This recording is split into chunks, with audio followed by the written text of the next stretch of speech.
ध्रुवन्देवो बृहस्पतिन्द्रस्याधिष्ठरा समूहो मुद्वणं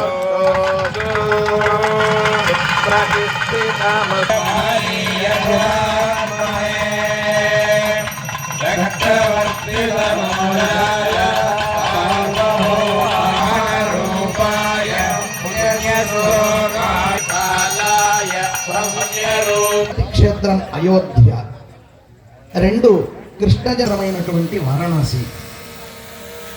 ద్వారపురి, పురి ద్వారవతి చైవ అవంతికాపురి, ఉజ్జయిని అని పిలువబడేటువంటి సాందీపని మహర్షి యొక్క భార్య అయినటువంటి అవంతిక అన్నటువంటి ఆ రాణి యొక్క పేరు పైన నిర్మించబడినటువంటి నగరి అవంతికాపురి అని పిలువబడేటువంటి పట్టణమైనటువంటి ద్వారక.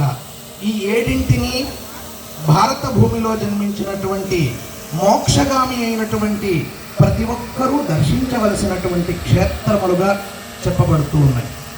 అటువంటి 7 మోక్షపురులలో మొట్టమొదటిది అయోధ్య. అయోధ్య అంటే ఛేదింపదగినది అని అర్థం. అయోధ్య ఏ క్షేత్రే ఈ యొక్క భూమి యందు అవతరించినటువంటి మొట్టమొదటి మనువు యొక్క ఏలికకు ఆధారభూతమైనటువంటి